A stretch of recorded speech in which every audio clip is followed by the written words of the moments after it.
Quiero pasar a saludarte, quiero un día más de darle la honra y la gloria a Dios por tenernos juntos, por podernos reunir, por poder tener este tiempo, estos 30 minutos aproximadamente para poder estudiar las escrituras. Estamos analizando a la luz de la palabra, estudiando a profundidad las epístolas del apóstol Pablo. Estudiamos el martes pasado la primera carta dirigida a los Corintios. Hoy vamos a ver la segunda carta de Corintios y vamos a ver por qué es importante esta carta, qué mensaje nos trae. Y resulta que este es un tema bien interesante porque Corintios fue una de las iglesias, yo diría desde mi opinión personal, muy difíciles de llevar, de manejar, de pastorear, de estar el apóstol ahí pendiente de ellos, porque recuerda que él siempre iba y siempre instalaba la iglesia, la organizaba, lo dejaba con varios miembros y finalmente luego ya él iniciaba a visitar a todas. Y era una responsabilidad muy grande la que tenía el apóstol en sus hombros. ¿Qué temas son importantes en esta epístola? Esta epístola expresa, primero, un agradecimiento y habla de la importancia de fortalecer a los santos que habían recibido la carta anterior. Recuerden que la carta anterior fue muy fuerte, habló de muchos temas, de falsas doctrinas y habló puntualmente del tema del área sexual, porque había un joven que estaba teniendo una relación con su madrastra, hablaba de la inmoralidad sexual, hablaba de los malos comportamientos, de la importancia de la sana doctrina, y fue una carta dura pero necesaria, porque el apóstol Pablo tenía la autoridad moral y espiritual para hacer las correcciones que se necesitaran. También en esta segunda carta, él va a explicar un poco más a profundidad en esta carta de segunda de Corintios la importancia de entender que siempre se van a encontrar falsos maestros, personas que quieren llegar a cambiar, a modificar y a afectar la doctrina correcta y honesta que debe ser. En esta segunda epístola de Pablo aborda el tema de los ministerios, pero lo habla desde un punto de vista muy personal. Pablo habla específicamente, lo vamos a ver más adelante, de la importancia de que ellos comprendan que él está dispuesto siempre a amarlos, pero el hecho de que ellos lo ame el apóstol, la iglesia de Corinto, no quiere decir que va a permitir que hagan cosas que no son correctas. Es una carta escrita aproximadamente en el año 50 al 57 después de Cristo, cuando el apóstol se encuentra en la ciudad de Macedonia, y uno de los mensajes más importantes que nos deja esta carta es que Pablo llama a los creyentes de Corintios a ejercer el ministerio de la reconciliación. Vamos a ver qué quiere decir la palabra reconciliación. Y también llama a que la iglesia tenga un cambio, porque el cambio debe ser desde la iglesia. Me están diciendo que no me escuchan, espere, reviso sonido, Sí, ahí tenemos sonido, Amandita, por favor revisa por favor, listo. Entonces, ¿qué más nos dice Pablo? Pablo nos habla en esta segunda carta de Corintios que no se va a ocultar la situación interna que se está llevando dentro de la iglesia. Entonces, dentro de la iglesia se presentaban muchos conflictos, no solamente a nivel de inmoralidad sexual, no solamente a nivel de falsas doctrinas, sino en discusiones. Había muchos celos, mucha envidia, desacuerdos, y entonces Pablo los llama, dice, esto no puede continuar así, debe haber un cambio dentro de la iglesia, los llama a la reconciliación. Y vamos a estudiar brevemente los capítulos y vamos a ver cuáles son las citas más importantes para que cuando usted haga su lectura personal, usted pueda entenderla con mayor facilidad y tenga mucho más claro las citas bíblicas y el contexto y qué era lo que estaba pasando. En el capítulo 1, el apóstol Pablo recuerda cómo Dios lo ha librado de muchos peligros, de aflicciones. Él empieza a hablar de que el Señor lo ha guardado, que le ha guardado su vida de una manera sobrenatural. Él habla de las tribulaciones que vivió en Asia en el capítulo 1, en el versículo 8. No especifica toda la lista porque más adelante las va a mencionar, pero sí dice que hubo un momento en el versículo 8, dice específicamente nuestra tribulación que nos sobrevino en Asia, pues fuimos abrumados sobremanera, más allá de nuestras fuerzas, de tal modo que aún perdimos la esperanza de conservar la vida. Imagínense cómo fueron esas pruebas en ese continente. pero tuvimos en nosotros mismos sentencia de muerte para que no confiásemos en nosotros mismos, sino en Dios que resucita a los muertos. Entonces, ¿qué está hablando Pablo?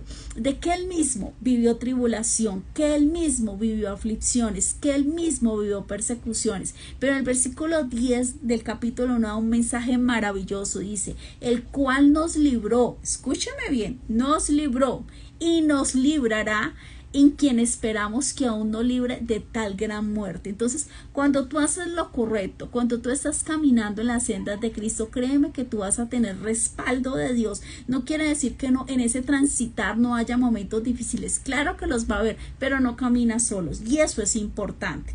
Dice en el versículo 20, porque todas las promesas de Dios son en él sí y en el amén, por medio de nosotros para la gloria de Dios. Quiere decir que toda promesa que Dios te ha hecho, Dios las va a cumplir, porque Dios es fiel y verdadero. La palabra amén quiere decir así sea.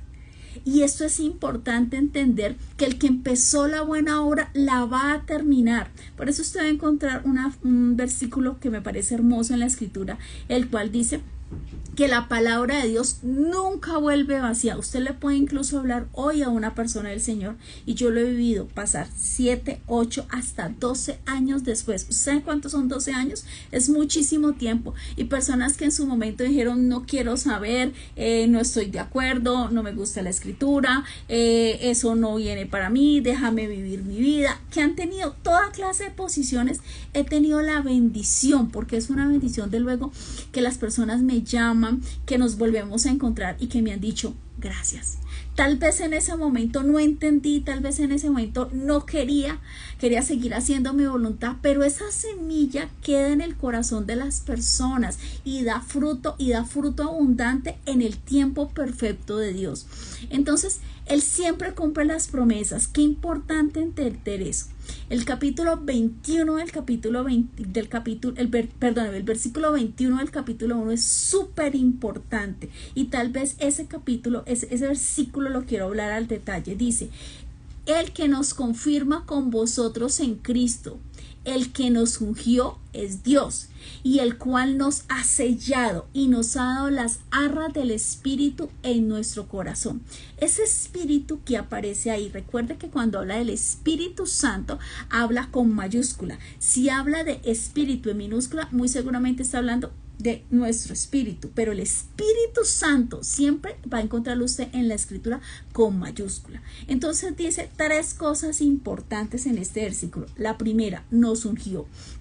Y usted me va a decir, ¿es importante ungir? Claro. ¿Por qué? Porque el acto de decir que fuimos, usted y yo hemos sido ungidos por Dios, nos dice de que ese aceite de oliva quiere decir que que fue derramado sobre nosotros. Quien habla de que fuimos escogidos, tú y yo fuimos escogidos, fuimos consagrados. Y esto es importante. En el Antiguo Testamento solo se hacía esto para reyes, sacerdotes y profetas, pero ahora, cuando nuestro Señor muere en un madero, cambia la situación, cambia, ya somos ungidos, ya se rompió el velo del templo. Recuerde que el velo del templo no se rompe de abajo hacia arriba, sino de arriba hacia abajo, que quiere decir que tenemos paso desde Dios, desde el cielo hacia acá. Se rompió y ya tenemos nuevamente, podemos ir a la presencia del Padre. Hay una etapa de reconciliación, de restauración, de comunión y de conexión nuevamente, que si el Señor no hubiera muerto en un madero, no hubiera sido posible hacerlo. Segundo, aparte de que nos unge, como lo dice capítulo 1 versículo 21, dice que nos selló, o sea que somos señalados, que somos suyos, que somos de su pertenencia. Y también habla de las arras, y nos han dado las arras del Espíritu Santo. Le voy a explicar qué quieren decir las arras. Anteriormente, cuando se hacía un contrato, las arras es lo equivalente a un anticipo que usted daba como garantía de que se iba a realizar el negocio, la compra del bien, del inmueble, y que había una seriedad en el proceso que se iba a hacer. Entonces, cuando se habla de las arras, se emplea aquí y se habla de que hay un anticipo de un pago mediante el cual se garantiza que el resto se va a dar. Entonces, la palabra arras habla de anticipo, garantía, y que se va a realizar un pago total, porque hay un pago parcial por adelantado, puesto que nos ha dado la herencia de Dios. El Espíritu Santo es un sello sobre nosotros, que quiere decir que nosotros le pertenecemos, somos de Él. Entonces qué lindo, porque habla que somos ungidos, somos sellados, y que se dieron las arras, se dio el anticipo, o sea que es un negocio que está en firme, y eso quiere decir que tú y yo le pertenecemos, y por precio de sangre en un madero. Y esto es maravilloso. En Efesios 1 del versículo 13 al 14 dice: Él también, vosotros, habiendo oído la palabra de verdad, el evangelio de vuestra salvación, y habiendo creído en él, fuiste sellados, el Espíritu Santo de la promesa. Cuando tú aceptas al Señor, Él, una de las primeras cosas, recuerda que tú tienes cuerpo, tienes un alma y tienes un espíritu. El espíritu de nosotros, que está habitando en nosotros, que está adormecido por el pecado, por el mundo, por todas esas cosas, renace, hace y se conecta con el Espíritu Santo. Pero faltan dos: falta el alma y faltan las emociones. Entonces empieza un proceso en la cual ya no vives tú, ya no haces tu voluntad, sino la voluntad de Dios, y empieza un proceso de transformación a nivel de nuestro cuerpo, que incluso ese proceso de transformación lo he explicado aquí, no lo puedo explicar a profundidad, lo hemos visto en los domingos. Empieza un cambio a nivel celular, a nivel de tener el ADN, ya no de Adán, de pecado, sino a tener el ADN de Cristo. ¿Qué quiere decir? Que empieza un proceso incluso a nivel de células, a nivel de ADN, donde somos regenerados, cambiados, limpiados, santificados y justificados. Y esto es lo maravilloso. ¿Qué quiere decir? Que cuando tú recibes, tu espíritu se conecta con el Espíritu Santo, ya no va a haber nunca más, escúchame que esto es supremamente importante, ya no va a haber nunca más contaminación, porque tú fuiste sellado. No sé si usted se acuerda anteriormente que vean esas cartas donde mandaban los reyes, y para garantizar que era una carta del rey, el rey tenía un anillo, le ponían aquí tinta y ponían la carta y ponían aquí el sello, y eso garantizaba que esa carta no había sido destapada y que esa carta había sido enviada por el rey, porque fue sellado por el anillo del rey. Usted y yo, nuestras vidas hemos sido sellados. Y esto es maravilloso, y empieza un proceso en esa alma de ser renovado, porque ya la carne se va a empezar a sujetar, ya no va a hacer lo que quiera a rienda suelta. Romanos 10, 9, 11. Es importante entender esto. Dice que si confesaras con tu boca, esta es la boca, que Jesús es el Señor, y creyeres en tu corazón que Dios le levantó de los muertos, serás salvo. Hasta ahí vamos bien, pero es importante la segunda parte, la del versículo 11, y dice: porque con el corazón se cree para justicia, pero con la boca se confiesa para salvación. Pues la escritura dice: todo aquel que en él creyere no será avergonzado. Entonces no solamente aceptamos el Señor cuando lo decimos con nuestra boca, sí, perfecto, porque nuestra boca estás confesando que hay una salvación, pero tiene que ser desde tu corazón también, tiene que estar presente los dos, el corazón y la boca. Hay gente que dice: ay, sí, yo creo al Señor. Palabras, de corazón no hay nada. O hay gente que lo dice, lo siente en su corazón, pero nunca lo atestigua porque se avergüenza de decir que es de Jesucristo. Por eso hay mucha gente que piensa que es salva porque tiene una relación con el Señor, pero si no está incluida en esa declaración tu boca, que es importantísima, con la boca se confiesa para salvación, y tu corazón, tienen que ir juntos. Esto es una declaración en la cual tú le entregas la vida al Señor de manera completa y total. No es eso que te invitó tu compadre, tu amigo, tu vecino, te llevó a una iglesia y dijeron: salgan los que vienen por primera vez, y usted lo ponen al frente y usted queda así como asustado y dice: repita, y usted dice: ¡ay, es salvo! No, eso no es así, es mucho más profundo. Usted puede repetir con su boca, decir mucho, pero el corazón tiene que estar conectado, tu corazón con tu boca y para recibir al Señor, porque del libre albedrío recibimos al Señor. Él dice, toco a la puerta, ¿quién abre? Quiere cenar conmigo. Se lo estoy parafraseando. Capítulo 2. Pablo habla de que fue ofendido. Y Pablo habla específicamente, no dice qué clase de ofensa fue la que recibió en Corintio, pero sí hace claro y dice lo siguiente: pues el ofensor se arrepintió, por esto el apóstol pide a la iglesia que perdone y restaure el transgresor, para que no sea consumido de demasiada tristeza y para que Satanás no gane ventaja. El perdón y la reconciliación sean indispensables para mantener una salud espiritual en la iglesia. Es decir, hubo una situación. La escritura no dice exactamente, por eso yo no le voy a decir qué fue, porque yo no puedo decir lo que la Biblia no dice, pero simplemente la Biblia sí nos aclara que hubo algo, un altercado, una situación con alguien, con una persona en Corintios, pero esa persona se arrepiente y dice, uy, yo le embarré. Y con el apóstol Pablo, no, y él dice, mire, esta persona ha reconocido que se ha equivocado. ¿Y sabe qué importante es reconocer que nos equivocamos?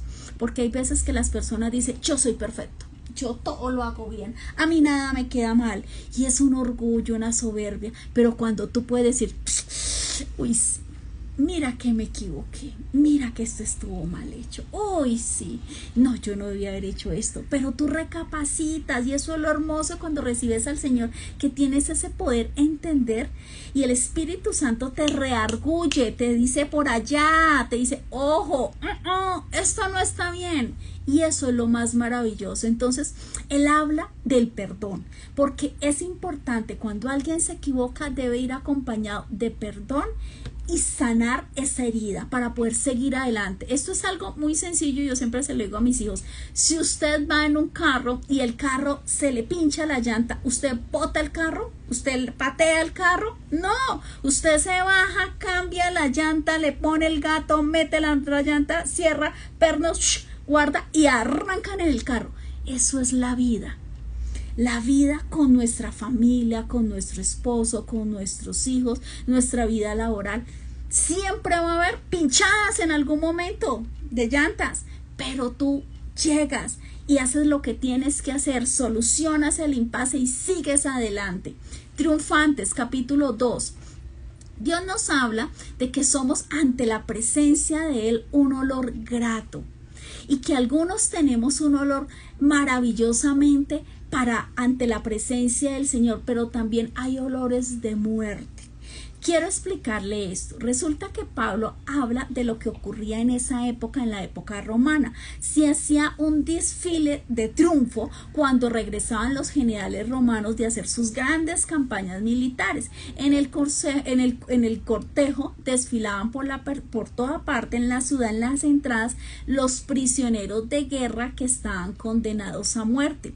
También estaban ahí las personas que esas personas que eran condenadas a muerte, está hablando que tenían un olor a muerte, pero también habla de las personas que no serían condenadas, que se les había perdonado la vida. Entonces él hace una referencia y un paralelo en lo que se vivía en la época romana de guerra, cómo se regresaba con unos que iban para ser esclavos y otros que iban para muerte, condenados. Entonces unos con olor grato y otros con olor de muerte. Así nos habla el apóstol Pablo. Es una forma de comparar que cuando nosotros recibimos al Señor, ya empezamos a tener un olor grato, olemos a Cristo. Ya usted no huele a carne. Y acuérdese que dice la palabra que el león anda buscando a quien devorar. ¿Qué come el león? Carne. Pero si usted ya no huele a carne, y carne no es esto, ¿no? Carne simboliza al mundo, a los pecados. Entonces el león pasa así, trata, acuérdese, como león, porque él no es solo el Señor Jesucristo, el león de Judá, pero Satanás quiere copiar todo. Entonces él dice que él anda buscando a quien matar, a quien robar, a quien destruir. Pero si usted está en santidad, no puede tocarlo. Y esa es una de las bendiciones más grandes que tenemos usted y yo como hijos: la protección, el amparo, el socorro, el amor, el consuelo, la salvación, la vida eterna. Y no terminaría de contarle todas las bendiciones que usted y yo tenemos cuando recibimos al Señor, pero verdaderamente, no a la brava, no porque nos tocó, no porque nos están viendo, por el que dirán, no, tu corazón y tu boca, como lo vimos en Romanos. También nos habla de que es muy importante nacer de nuevo. Cuando tú naces de nuevo, tienes una nueva naturaleza. Le voy a explicar eso. Entonces, usted no es pecador. Cuando se equivoca, usted ya nunca más vuelve a ser pecador. Cuando usted se equivoca o tiene un error o tiene una falta o una equivocación, inmediatamente usted reconoce su falla y su equivocación, y usted dice, esto está mal, y no vuelves a cometer las mismas acciones. Entonces, cuando usted nace de nuevo, el pecado es quitado, y cuando usted tenga esas fallitas, esas equivocaciones, esos resbalones, automáticamente usted sabe que ya el pecado no puede volverse a enseñorear, porque usted ya es hijo, y el hijo va y le dice, uy papi, como cuando los niños se van y se raspé las rodillas, y que dice el papá, venga, le echo isodine, y usted dice, ay, duele, no importa mi amor, es necesario echarte el isodine, y vas a aprender a no volverte a raspar las rodillas, a que vas a jugar, pero vas a tener cuidado. Eso es la relación con el Señor. Es hermoso cuando tú logras entender esa relación con el Señor.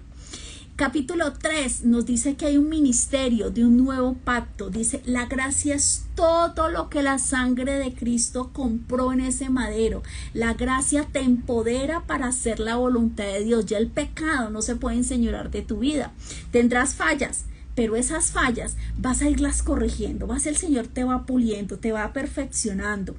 Vas a madurar. No es lo mismo lo que tú piensas a los 20 a lo que piensas a los 30 o a los 40. El Señor va perfeccionando cada momento de tu vida. Bienvenido Edinson, bienvenido Juan José, Anita, Luisa, Jairo Hugo, Leonor y todos los que se han ido anexando. Qué bendición contar con ustedes. Bendigo sus vidas porque han apartado 30 minutos martes y jueves para conocer la escritura, y esto trae unas alegrías y un gozo porque es conocer la palabra, y la palabra son las cartas de amor.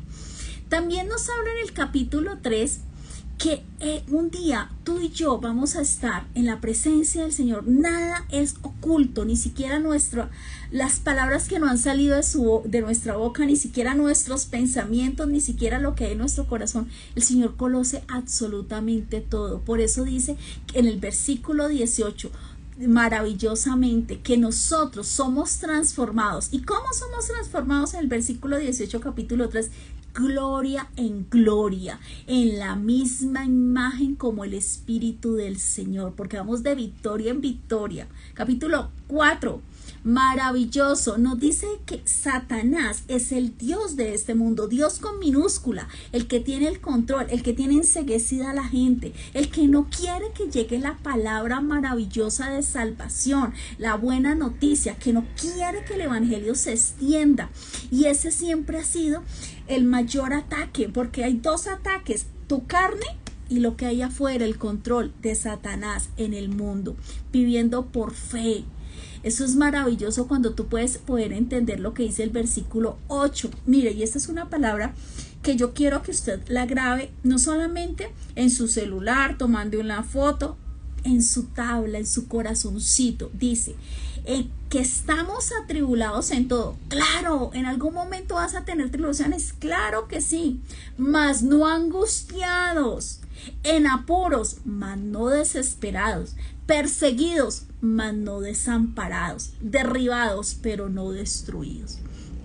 Usted va a vivir tribulación, va a vivir momentos de dificultad, pero usted no va a ser destruido. Usted, el que está con Padre, Hijo y Espíritu Santo, lo tiene todo, porque tiene el respaldo. El que no tiene a Padre, Hijo y Espíritu Santo, todo lo que tiene, belleza, dinero, cartones, amistades, poder, eso se puede acabar así. Pero el que tiene al Señor, lo tiene todo. Y es maravilloso cuando tú logras entender que en el versículo 16 nos dice, y eso es una realidad que tenemos que entenderla, dice, el hombre exterior se va desgastando, usted se puede poner el botox, se puede hacer la super cirugía, se puede meter lo que usted quiera hacer, pero la realidad es que cada día es un desgaste. Dice, el hombre exterior se va desgastando, el interior, adentro, no obstante, se renueva cada día. Usted ya no vuelve a cometer las mismas equivocaciones que cometió antes, porque esos pecados fueron perdonados, pero usted ya no vuelve hacia atrás, usted sigue en perfección, usted sigue corriendo la buena carrera y usted no se detiene. Dice maravillosamente, no mirando nosotros las cosas que se ven, sino las que no se ven, pues la gloria de las cosas que se ven son temporales, pero las que no se ven son eternas. Entonces, ¿en qué está puesto tu mirada?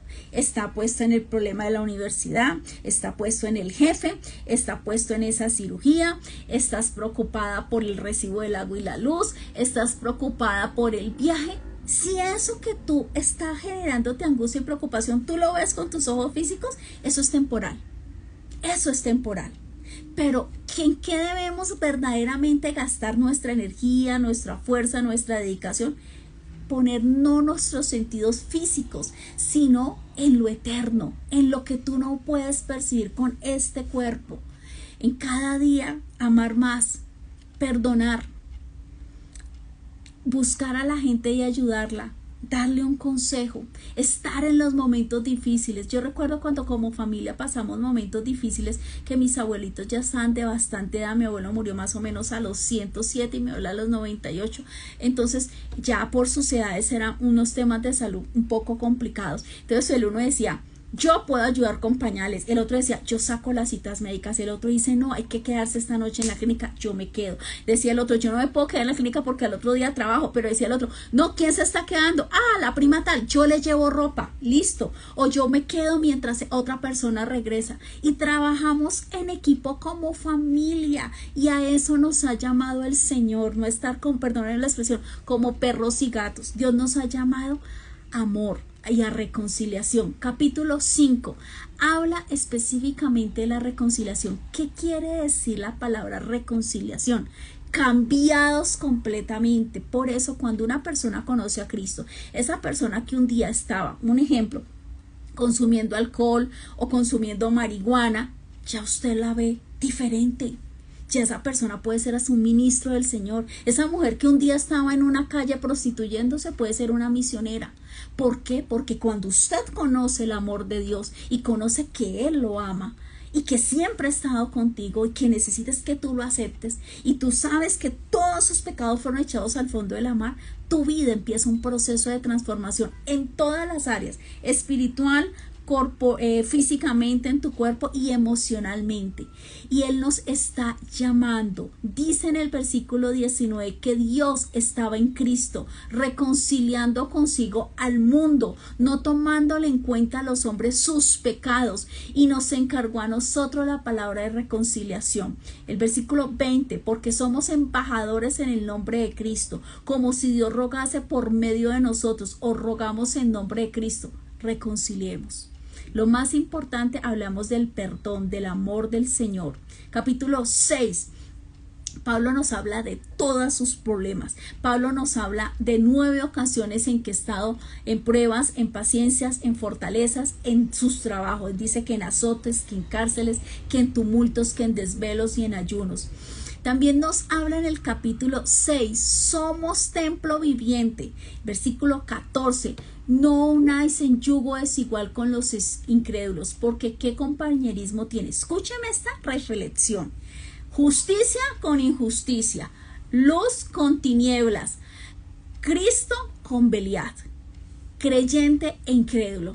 Y ese no te unas en yugo desigual no solamente aplica para matrimonios, porque hay gente que piensa que es para matrimonios, para formar una sociedad, para poner una empresa, para muchos tipos de relaciones pon cuidado. Si esa persona no conoce a Dios, no tiene temor de Dios, es una persona que te puede meter en un gran problema, que tú puedes terminar hasta en una cárcel, porque no tiene temor de Dios, no le importa hacer lo ilícito, perdón la expresión, robar, traquetear, prostituir, sicariar con tal de hacer dinero, y a veces te unes en sociedades, en trabajos, en equipos donde Dios no te ha llamado a estar, y vienen consecuencias terribles. Capítulo 7. Wow, maravilloso. El Señor nos dice que él escribe, el apóstol Pablo habla de que le escribió esa carta, pero esa carta que le escribió a Corintios fue fuerte, la primera fue muy fuerte, pero él dice, yo sé que esa carta fue fuerte, pero era necesario que eso ocurriera. Dice, por el dolor hizo que se arrepintieran y cambiaran su conducta. Fue la clase de tristeza que Dios quiere que su pueblo tenga, de modo que no le hicimos daño en ningún modo. Mira, hay momentos en que usted se va a equivocar, y yo sé que los que están aquí me van a entender, que usted ha lastimado a alguien que ama o que es muy cercano, a un familiar, a su esposo, a su hijo, y usted dice, wow, Dios mío, yo me equivoqué, yo esto, no me di mis palabras, no me di mis consecuencias, hablé en un momento de ira, hablé en un momento de emoción, se me salió todo y no pensé, como dicen por ahí, hablé locamente. Y recuerde que las palabras son saetas, son flechas. Después de que usted las suelte, usted no puede decir, no, qué pena. Es como cuando usted habla mal de una persona. Es como cuando usted coge una gallina y le arranca las plumas y después dice, no, qué pena. Venga, le pego con pega, sí, hasta la última pluma. Eso no funciona.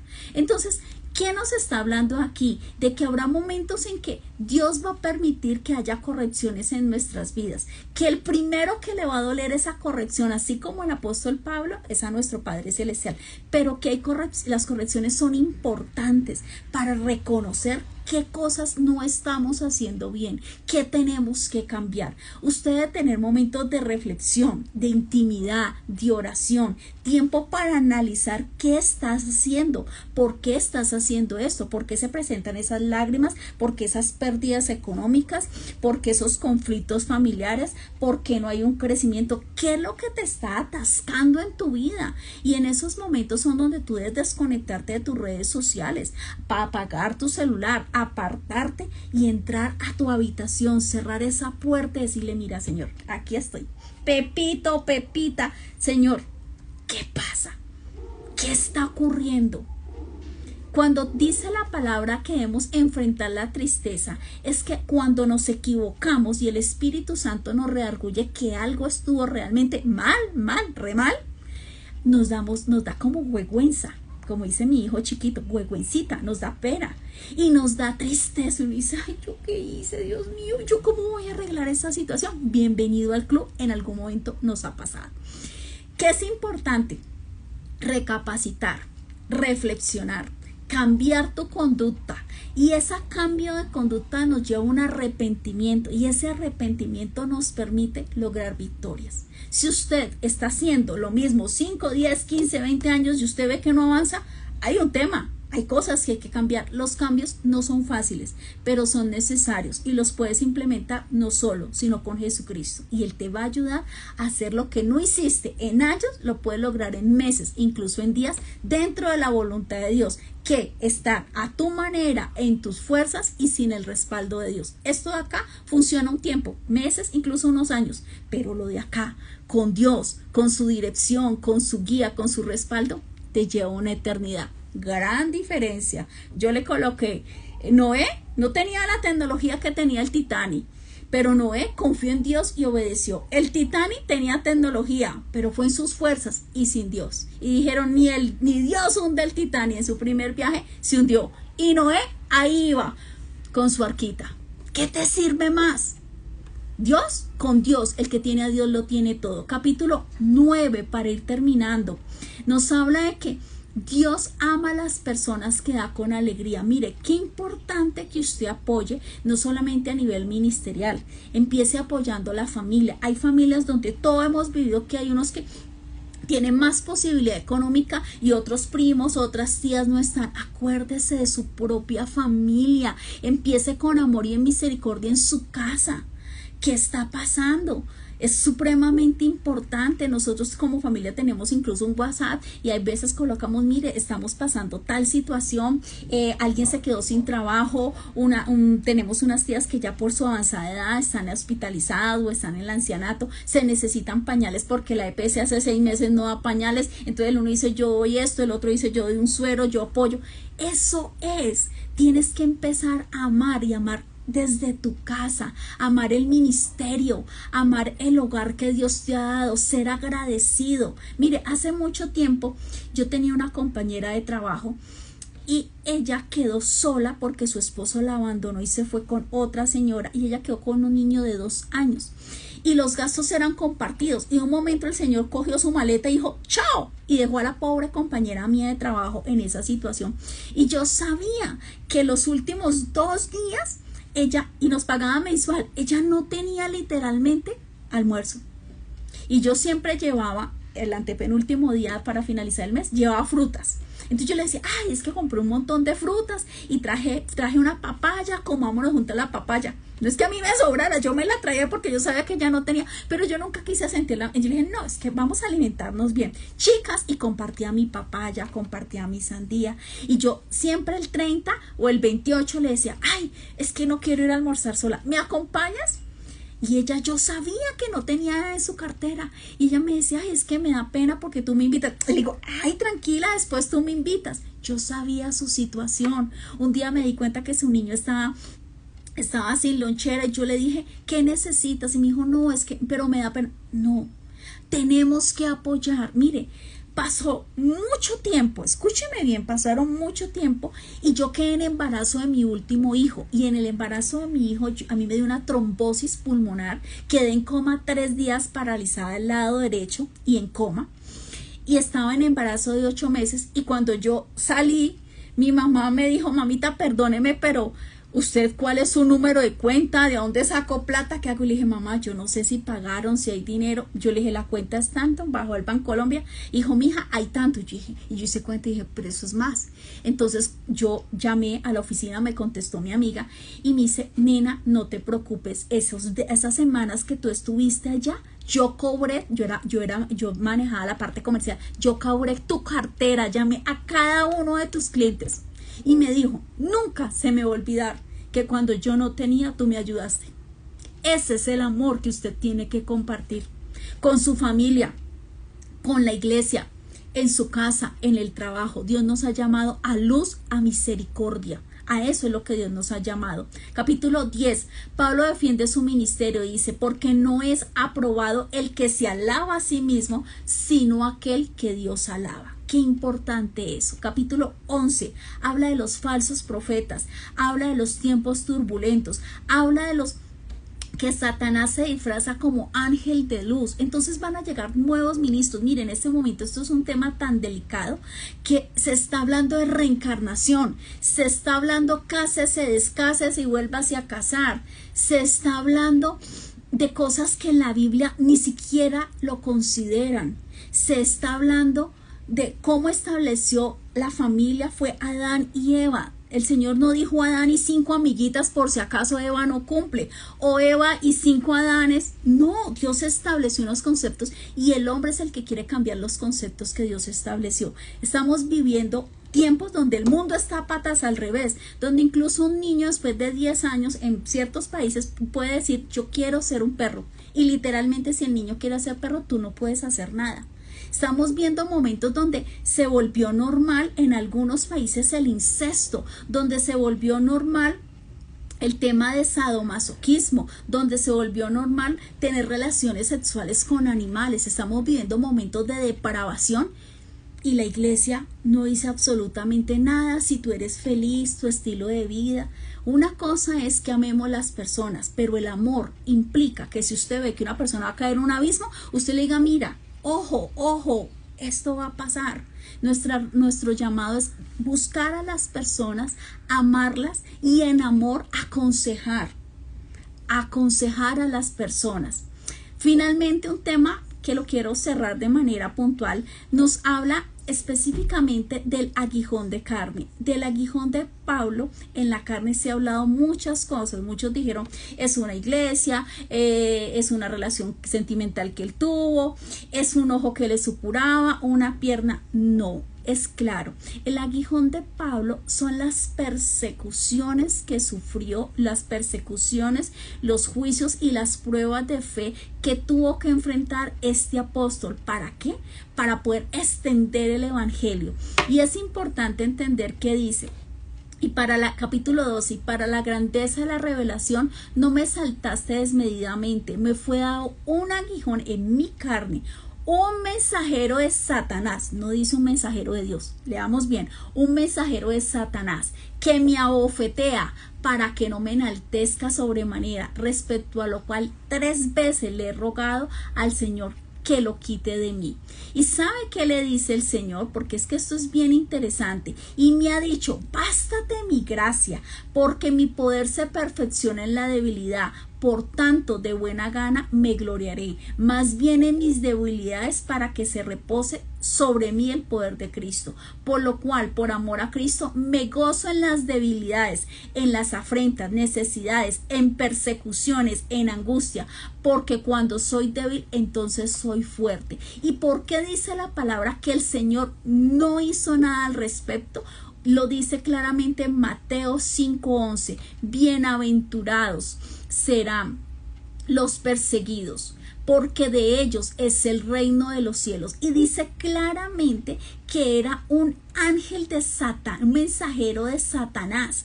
¿Por qué? Porque él no quería que Pablo siguiera avanzando.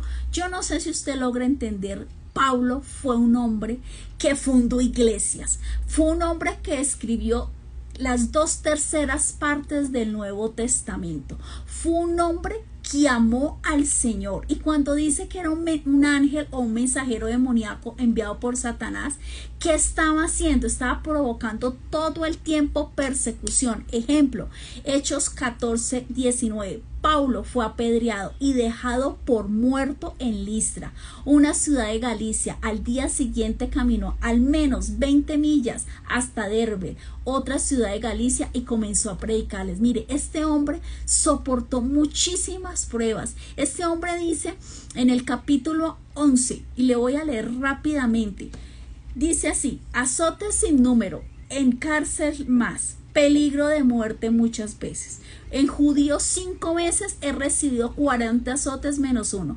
3 veces he sido azotado con varas. 1 vez apedreado. 3 veces he padecido naufragio. 1 noche y 1 día he estado como un náufrago en el alta mar. En caminos muchas veces. En peligro de ríos. Peligro de ladrones. Se me acabaron los dedos. Peligros de las mil naciones, de mi nación. Peligros de los gentiles. Peligros en las ciudades. Peligros en el desierto. O sea, ¿dónde fue que Pablo no fue? Por Dios. Peligros en el mar, peligros entre falsos hermanos, en trabajo, en fatiga, en muchos desvelos, en hambre, sed, en ayunos, en frío, en desnudez. Entonces, el aguijón está hablando específicamente de las persecuciones. ¿Por qué? Porque no quería que se extendiera el evangelio. Era mucho el ataque que se hizo, pero Pablo se sostuvo. Cuando una persona está en santidad, trabaja para el Señor y no puede atacarlo de alguna manera por otras áreas, busca de alguna manera. Entonces, como él no tenía por dónde agarrarse el enemigo, ¿por dónde lo atacó? Por persecuciones, por juicios. Entonces, es maravilloso cuando el Señor nos habla de que tenemos que seguir avanzando, que esta es una buena carrera y que hay que correrla. Pablo anuncia finalmente una visita, la 3ª visita a Corintios, y dice que él sabe que hay contiendas, envidias, iras, divisiones, murmuraciones, soberbia, y que es importante que ellos cambien. Capítulo 13, la gracia del Señor Jesucristo, o sea, el Señor Jesucristo de la gracia, el amor de Dios y la comunión del Espíritu Santo sea con todos vosotros. Este era 2 Corintios, aguijón, persecuciones, juicios, pruebas, no fue otra cosa. Y es importante, así como el apóstol Pablo tuvo la entereza para seguir adelante pese a las situaciones, cuanto más nosotros que somos guiados por el Espíritu Santo. Espero que 2 Corintios usted se lo pueda leer, pueda leerse esos 13 capítulos, sacarle el tiempo de gustárselo y con esta explicación usted pueda amar cada día más la escritura. Muy buenas noches, gracias por estar aquí. Nos vemos el jueves, un tema maravilloso. Vamos a hablar la familia de Jacob, preferencias, violaciones, peleas, 2 esposas, 2 concubinas, todos los problemas que había en esa casa y todas las consecuencias que se vivieron, no solamente para Jacob, sino para su descendencia. Enseñanzas muchísimas, por eso estamos en la serie Las Familias. Buenas noches, hasta luego.